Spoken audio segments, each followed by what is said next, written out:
نور میں سب سے اہم ترین واقعہ تو حضرت عائشہ رضی اللہ تعالی عنہ کا ہے، جس کو واقعی افک کہا جاتا ہے. افک کہتے ہیں عربی میں جھوٹ کو. تو حضرت عائشہ رضی اللہ تعالی عنہ 5 ہجری میں نبی صلی اللہ علیہ وسلم نے سفر کیا تھا. ایک جھڑپ تھی، لڑائی تھی معمولی سی، تو جس کو غزوہ بنی مستلق کہا جاتا ہے. 5 ہجری کا واقعہ ہے. تو آپ نے قرآن اندازی کی کہ بھائی جس زوجہ کا نام آئے گا وہ میرے ساتھ سفر میں چلیں گے. جس آدمی کی زیادہ زوجات ہوں تو افضل ہے کہ قرآن اندازی کر لے یا ان کی باریاں لگا دے. تو امی عائشہ کا نام آیا. حضرت عائشہ رضی اللہ تعالیٰ عنہ آپ کے ساتھ سفر میں گئیں. واپسی پہ یہ قافلہ جب واپس آ رہا تھا تو قافلے نے پڑاؤ ڈالا. حضرت عائشہ رضی اللہ تعالی عنہ نے اپنی بہن سے حضرت اسماء سے ایک ہار ادھار لیا تھا پہننے کے لیے. تو حضرت عائشہ کہیں گئی ہیں قضائے حاجت کے لیے یا کسی کام سے، وہ ہار گر گیا. تو وہ تلاش کرنے میں ان کو دیر ہو گئی. تو پہلے اونٹ میں جیسے آج کل ڈولیاں ہوتی ہیں نا، اس طرح کی وہ ہودج ہوا کرتا تھا، اس میں خواتین بیٹھتی تھیں پردے والی اور لوگ اسے اٹھا کے جانور پہ رکھ کے چل جاتے تھے. تو حضرت عائشہ رضی اللہ تعالی عنہ کا وزن بہت کم تھا، کم عمر تھیں. تو صحابہ نے وہ اٹھا کے رکھا اور وہ سمجھے کہ وہ اسی کے اندر ہیں وہ، اور وہ نکل گئے آگے. جب حضرت عائشہ رضی اللہ تعالی عنہ آئیں تو پریشان ہوئی کہ قافلہ تو جا چکا ہے. تو وہیں اس نیت سے آرام کرنے کے لیے لیٹ گئی کہ جب اگلے اس جگہ پہ جب یہ قافلہ پڑاؤ ڈالے گا، ان کو لگے گا کہ وہ نہیں ہے تو یہ واپس مجھے تلاش کرنے کے لیے یہاں آئیں گے.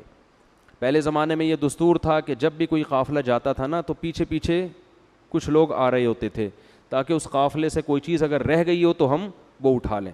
تو حضرت صفوان ابن معطل رضی اللہ تعالی عنہ پیچھے سے آ رہے تھے. ان کی امی عائشہ کے چہرے پہ نظر پڑی تو وہ فرماتے ہیں کہ جب تک پردے کی آیتیں نازل نہیں ہوئی تھیں میں چونکہ حضرت عائشہ کو دیکھ چکا تھا تو اس لیے میں ان کو دیکھ کے پہچان گیا. اس سے بھی پتہ چلتا ہے کہ جب پردے کی آیتیں نازل ہوئی ہیں تو صحابیات نے اپنے چہرے کو، بولو بھائی، چھپا لیا. یہ خود چہرے کے پردے کی ایک بہت مضبوط دلیل ہے. دوسری طرف دلائل بھی ہیں. تو خیر، تو انہوں نے زور سے انا للہ و انا الیہ راجعون پڑھا. جیسے ہی پڑھا ہے تو حضرت عائشہ اٹھ گئیں. تو فرماتی ہیں اس وقت سے مدینہ داخل ہونے تک کوئی کلام انہوں نے مجھ سے نہیں کیا.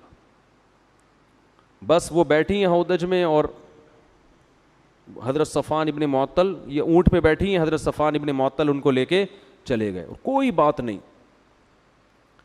تو جیسے ہی مدینہ میں داخل ہوئے نا تو یہ عبداللہ ابن ابی ابن سلول یہ بہت بڑا منافق تھا. منفی پروپیگنڈے کا اس کو موقع چاہیے. ہر معاشرے میں ہوتے ہیں ایسے لوگ. تو اس نے جب دیکھا کہ امی عائشہ ان کے ساتھ آ رہی ہیں حضرت صفوان ابن معطل، تو اس نے معاذ اللہ نقل کفر یہ پروپیگنڈا کرنا شروع کر دیا کہ اللہ معاف فرمائے، بولتے ہوئے بھی ڈر لگتا ہے کہ معاذ اللہ ان کے آپس میں معاذ اللہ نقل کفر ناجائز تعلقات ہیں، زنا کی تہمت لگائی. اور اتنا پروپیگنڈا کیا اس نے، اتنا پروپیگنڈا کیا کہ 3 صحابہ وہ بھی اس کے پروپیگنڈے میں آ گئے. حالانکہ وہ بدر میں شریک ہوئے تھے، مخلص تھے. 2 صحابہ اور 1 صحابیہ. جو 2 صحابہ تھے، ایک تو حسان ابن ثابت، یہ بڑے مخلص صحابی تھے اور یہ نبی کی شان میں اکثر اشعار پڑھا کرتے تھے. اور دوسرے تھے مصطح ابن اثاثہ، یہ بھی غزوہ بدر میں شریک ہوئے ہیں. اور تیسری خاتون تھی حمنہ بنت جہش. تو اتنا اس نے پروپیگنڈا کیا نا کہ یہ بھی اس میں مبتلا ہو گئے. حالانکہ یہ منافق نہیں تھے، وہ تو کمبخت تھا ہی، منافق مشہور تھا. حضرت عائشہ رضی اللہ تعالیٰ عنہ سفر سے واپسی پہ بیمار تھیں، تھکاوٹ تھی، گھر سے نہیں نکلیں. تو ایک دن وہ حضرت مصطح جو تھے نا، جو اس تہمت میں شریک تھے، ان کی والدہ کے ساتھ فرماتی ہیں کہ میں کہیں رات کو قضائے حاجت کے لیے دور گئی. تو جا رہی تھی تو کہیں پاؤں لگا ہوگا، کہیں ٹھوکر. تو حضرت مصطح کی جو والدہ تھی انہوں نے اپنے بیٹے کے لیے بد دعا کی کہ وہ ہلاک ہو جائے. تو یہ فرماتی ہیں کہ میں نے کہا کہ وہ بدری صحابی ہیں، کیوں ان کے لیے بد دعا کر رہی ہو؟ تو انہوں نے کہا کہ تمہیں پتہ نہیں ہے تمہارے بارے میں کیا مشہور کر دیا ہے.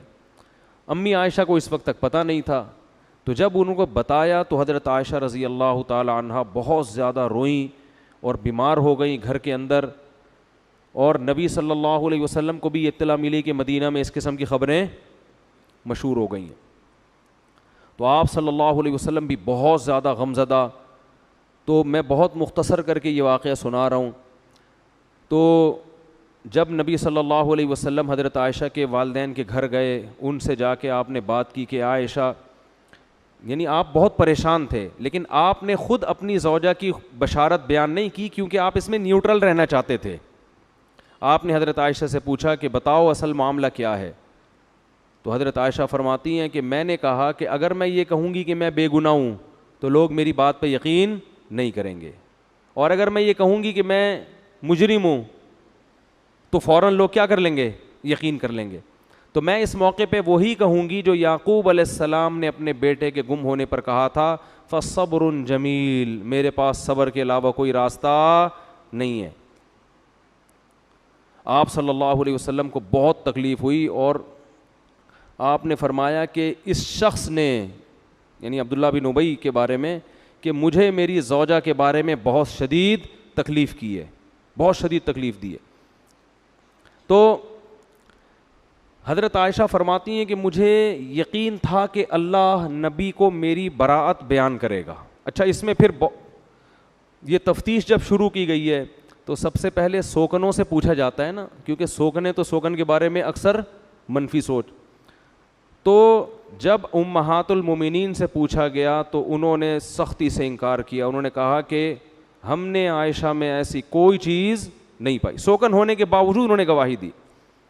حضرت عائشہ کی خادمہ سے پوچھا گیا, انہوں نے کہا وہ تو اتنی غافل ہیں, لاؤبالی پن جو ہوتا ہے نا گھر میں, جو یعنی ایک بچپنا جو ہوتا ہے کہ بکری گھر میں گھس کے آٹا کھا کے چلی جاتی اور ان کو پتہ نہیں چلتا, ان کو ان چیزوں سے کیا دلچسپی.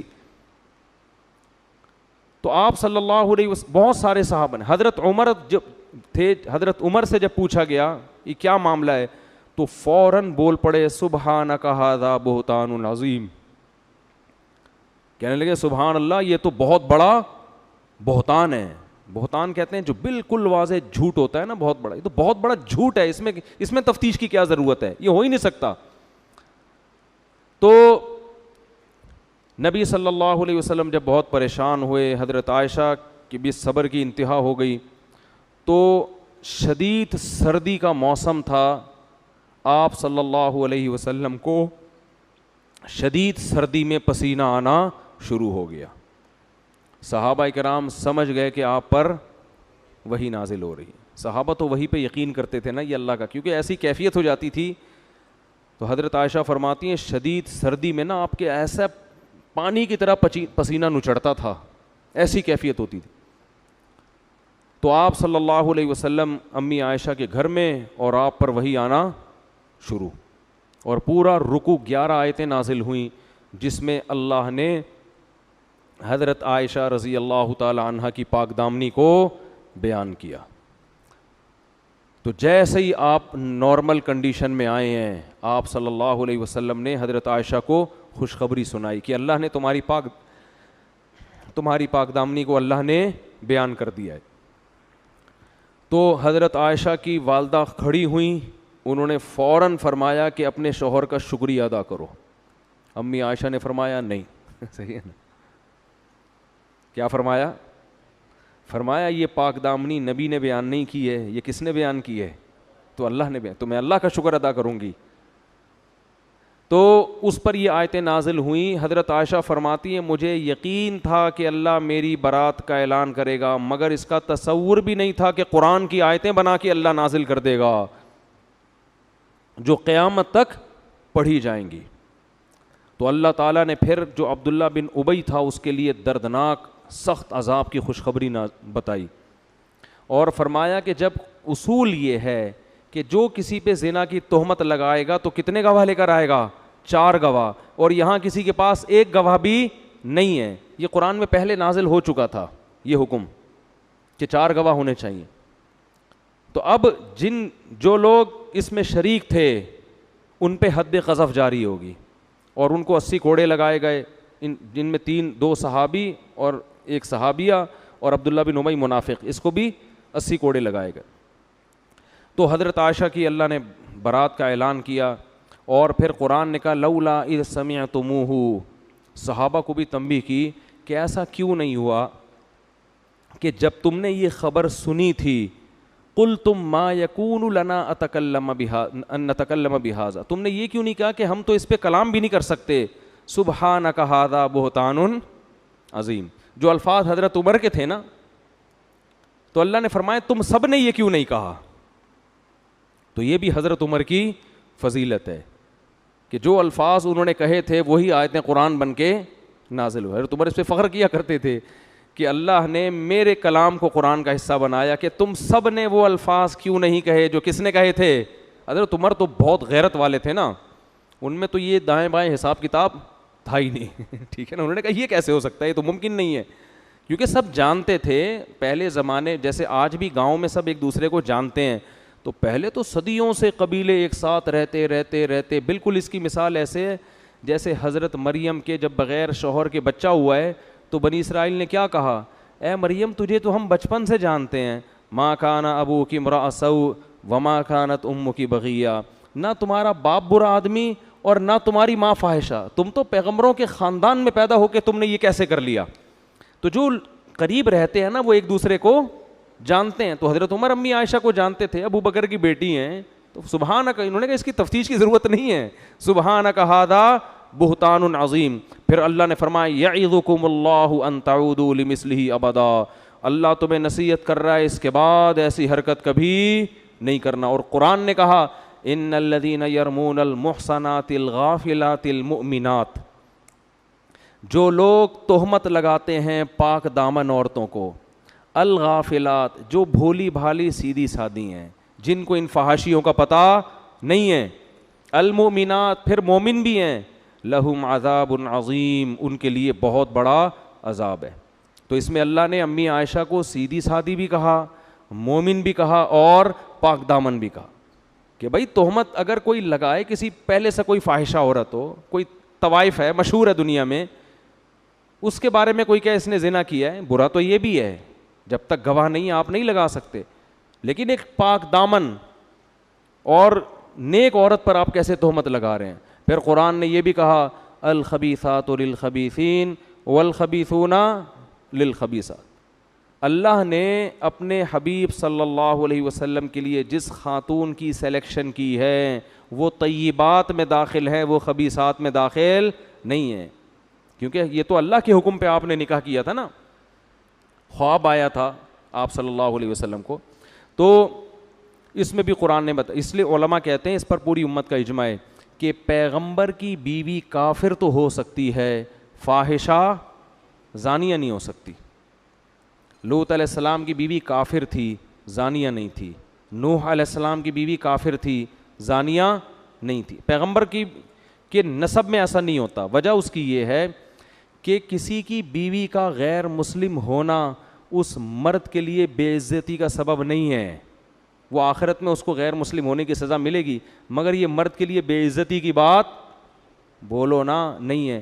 لیکن کسی کی بیوی کا زانیہ ہونا اس آدمی کے لیے بولو نا یار بہت ہی بری بات، اس سے وہ اس کا امیج ختم، برباد.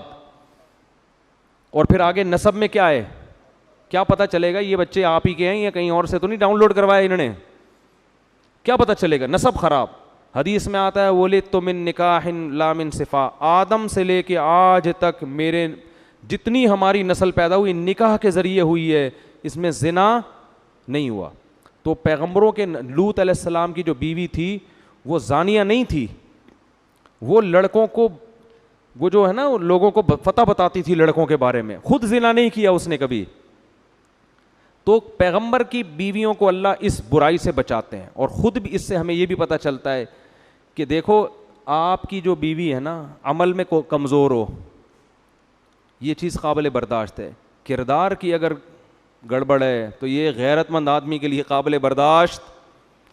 ابے بولنے میں گورنمنٹ نے پابندی لگائی ہے، اس میں کیا شرمانا بھائی بول. دیکھو کوئی کہے کہ دیکھو اس کی بیوی عیسائی ہے، آپ نے کہیں اہل کتاب سے شادی کر لی، لوگ کہیں گے بھائی اس نے گوری سے شادی کی ہے، اس کی بیوی کیا ہے، عیسائی ہے. تو تھوڑا سا ہوتا ہے یار مسلمان سے کرتے تو زیادہ اچھا. لیکن کوئی کہہ رہا ہے اس کی بیوی مسلمان ہے لیکن تعلقات اس کے بہت وسیع ہیں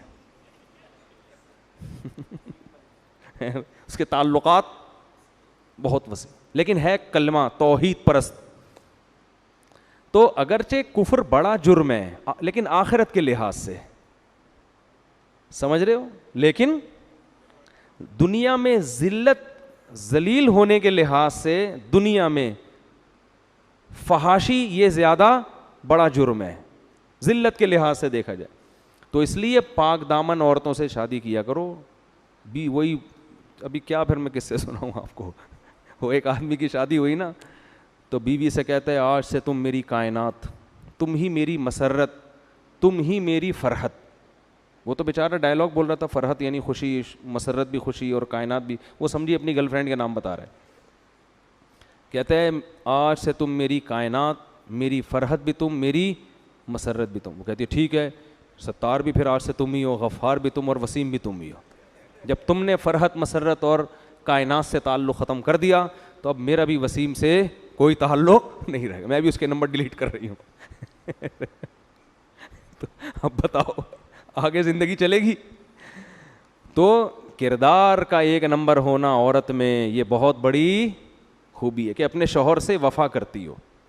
حضرت حکیم الامہ مولانا اشرف علی تھانوی رحمہ اللہ تعالی ہندوستان یعنی بر صغیر کے بارے میں فرمایا کرتے تھے, فرمایا بر صغیر کی اس وقت تو بہت تھا, یہ بر صغیر کی عورت میں ایک خوبی ایسی ہے کہ اس خوبی کی وجہ سے اس کی ہر خامی برداشت کی جائے گی کہ یہ اپنے شوہروں سے وفادار ہوتی ہیں. یورپ میں آپ شادی کرو نا بھائی, کچھ پتہ نہیں ہوتا کہ یہ جو منہ سے کہہ رہی ہو صرف تم, ہمارے ہاں بھی رکشے کے پیچھے لکھا ہوتا ہے صرف تم, تو یہ سچی مچی کا لکھا ہے یا ویسے ہی بیوقوف بنانے کے لیے لکھا؟ تو وفا بہت بڑی نعمت ہے, بہت بڑی دولت ہے. تو اللہ نے امی عائشہ رضی اللہ تعالی عنہ کی برات کو نازل کیا, اور اس واقعے میں بہت سارے اسباق ہیں. ایک سبق ہمیں یہ ملتا ہے بھائی, نیک اور پاک دامن لوگوں پر بھی تہمتیں لگ سکتی ہیں, اور ہر ایک کی پاک دامنی اللہ آسمان سے نہیں اتارتا. تو جیلیسی, حسد جہاں بھی ہوگا نا, منافقوں تو حسد ہوتا تھا نا کہ یہ تو ترقی کرتے چلے جا رہے ہیں, تو کوئی موقع ہاتھ سے جانے نہیں دیتے. حضرت مریم بھی کتنی پاک دامن نیک, تہمت ان پہ بھی لگی, حالانکہ حضرت عیسیٰ ماں کی گود میں گواہی دے رہے ہیں کہ میری ماں پاک دامن ہے. معجزے اللہ نے کتنی اللہ نے بیان کیا نا ان کی پاک دامنی کو, مگر یہودی آج بھی حضرت مریم جیسی پاک دامن کو معاذ اللہ فاحشہ کہتے ہیں. تو دنیا میں برے الزام لگتے بھی ہیں اور پنپتے بھی ہیں, چل بھی جاتے ہیں وہ. امی عائشہ کی پاک دامنی اللہ نے آسمان سے نازل کی یہ بتانے کے لیے, وَتَحْسَبُونَهُ هَيِّنًا وَهُوَ عِندَ اللَّهِ الْعَظِيمِ وَهُوَ عِندَ اللَّهِ عَظِيمٌ. فرمایا تم اس معاملے کو ہلکا سمجھو, لیکن اللہ کی نظر میں پیغمبر کی زوجہ کا معاملہ بہت بڑا ہے. تو اس واقعے سے اللہ نے امی عائشہ کی فضیلت کو بھی بیان کر دیا کہ جو مقام اللہ کی نظر میں حضرت مریم کا ہے, اس معاملے میں وہی مقام اللہ کی نظر میں کس کا ہے؟ حضرت عائشہ کا.